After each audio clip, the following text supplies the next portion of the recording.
And here we go, my AKA padders.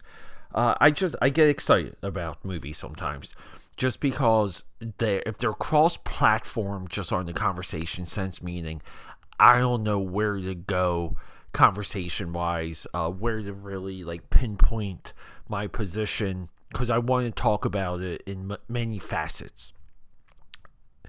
Companion 2025 available right now on HBO Max, or Max, as the cool kids like to call it. This movie spun my head in a perfect way. It's also what can be a starting point for many individuals that we will see in the coming years, just when it comes to film, television, serialized entertainment, streaming. This movie's fantastic, but let's go. Quiet on the set! Camera speed, Sound production, take one. action! Yeah, intros are tough. Intros like this are tough, because I want to talk to you, and who cares? I just want to get right into this movie. But guys, if you can, subscribe, support, leave a comment, show this podcast off to your friends. We do real film discussions here. It's me and it's you, the audience member, me, the film buff. I'm not here for clicks. I'm not here to even grow a giant social media network. I am here to find the right people that want good film, intelligent conversation. That's a bad pitch, guys, but either way. So here we go. The AI science fiction stuff. I love that film production has sped up to the point that, something like AI can become prevalent, and within, 2 years, with maybe even less, we get a lot of, awesome, magnificent AI stuff. Companion 2025, coming to you from New Line Cinema, is one of those films. We think we know where this movie's going. We think we know where actually it's coming from, because as we move the story forward, we rewrite a lot of the things we know that we think are true within the context of this movie. Dare I say, this is the number one AI love bot movie I have seen. Now, I know our girl Megan Fox is in. I think it's a Surveillance or Severance. She's in a AI movie. I know she was in one a year ago where she plays a love bot. We will be discussing that, but for right now, there is a level of artistry that breeds, that stems out from this movie, and we have Drew Hancock. He's our writer. He's our director. He's our guy. Now, do I want to see more from Drew? Yes. I think Drew is involved with the upcoming New Line Cinema revival of The Faculty, the Robert Rodriguez, Kevin Williamson franchise that never really became a franchise, which is wild, because that movie definitely had it baked into the dough. So he's jumping on something familiar. Make that pivot. Do something for the studio. Let the studio make a bet into you, and then whatever the studio tells you to do, you do it, but you hit it out of the park. I just think, from the strength alone of this story and the magnificent turns that it takes to where we think we know where the movie is as an audience, and the movie goes not quite yet. This character, not quite what you think it is. This character, not quite who you think she is, and so on and so forth. This is a crime thriller disguised as a AI love bot slasher movie. The crime element in this movie, the greed in this movie, I absolutely love it.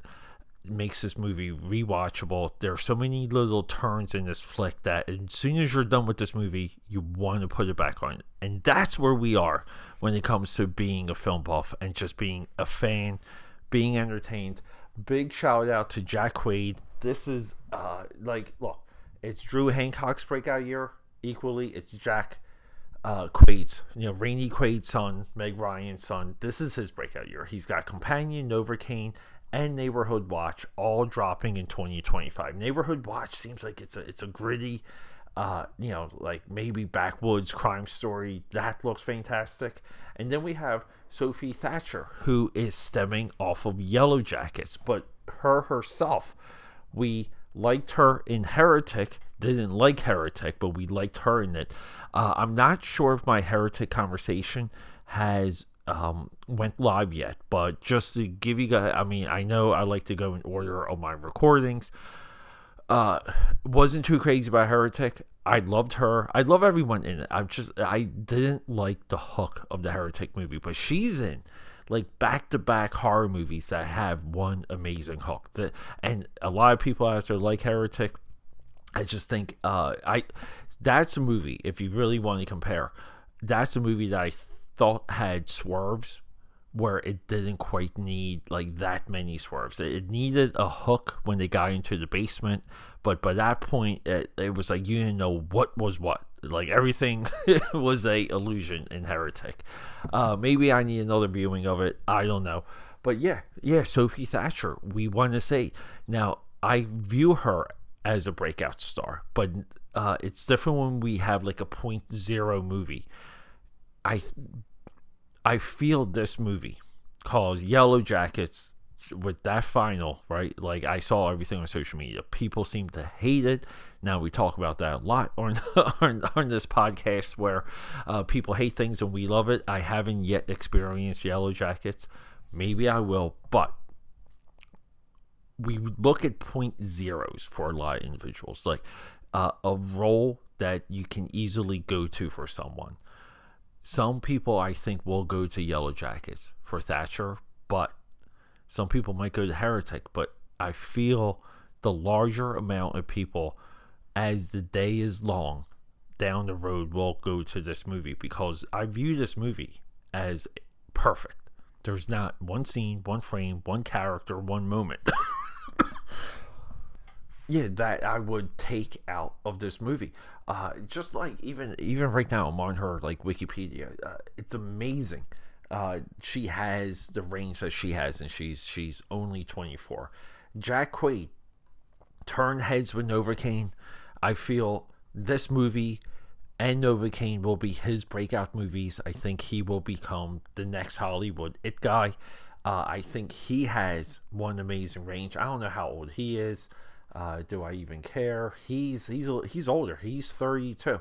But, whatever. Nepo baby. Put in the work. Get your opportunities. Make something happen out of them. And then I just have to say, I'm really just kind of in love with Drew Hancock. If you ever fall in love with a director, a writer while you're watching a movie, that was it for me. I don't want to give, I can't, it's hard to give a lot away with this one, but essentially we have a AI love bot. We have someone who is seeking companionship, and through that love bot, everything unravels, and boy does it unravel in an amazing fun way. Companion, I just have to say, continues the thread of everything running through American horror. Just put Companion for 2025, another notch on that belt. American horror is somewhat of a focus on this podcast too, but I'm leaning towards there being a little bit of a golden age now with sci-fi, just based on this prevalent use of AI horror and AI thriller, like within technology for storylines. It's just amazing. So, all right, AKAPAD, a little bit of a quick one today. Rock and roll. Go catch Companion. It has my absolute thumbs up. Okay, that's a wrap.